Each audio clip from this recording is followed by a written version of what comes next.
新闻的头一条，来看这个宜兰头城北宜公路往平南这个方向，有一台汽车看过双黄线来超车，就发现对象有车驶过来，紧急切断家己的车道，结果共弄飞一个机车的骑士。好你佳在，这骑士无真要紧，这个车祸影片互铺上网络。 驾驶话要互骂死，讲这种赛车行为实在是太危险了。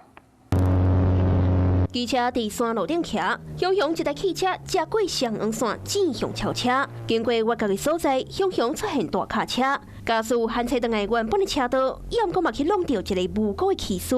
对于另外一个角度来看，汽车切断了后。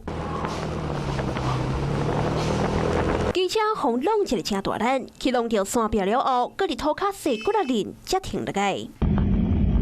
其他骑士拢落车来个关心，驾驶落车后第一时间毋是去甲关心，是举手机打电话。影片轰破去咧网络顶，驾驶方面讲赛车驶甲伤凶，无将其他用路人的安全放伫眼内。部分嘛，是会啊，只是。 我觉得说就是为了闪其他车的话，这样其实这样是蛮危险的。代志都发生伫12号下晡4点多，头城镇的北宜公路，姓周的查甫人赛车违规超车去弄到姓侯的骑士，黑色轿车正面的车头甲车顶拢毁损，机车车身嘛损害了真严重，规个电线拢看现现。双方驾驶经警方实施酒测，均无酒精反应。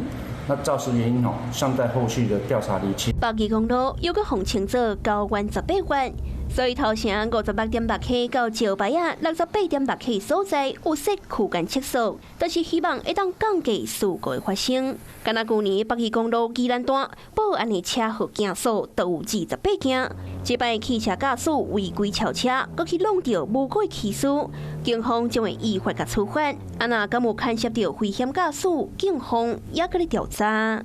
Hello， 我是蒋欣梅。想要抢先掌握最及时的新闻资讯吗？赶快订阅、按赞、开启小铃铛，锁定华视新闻 YouTube 频道。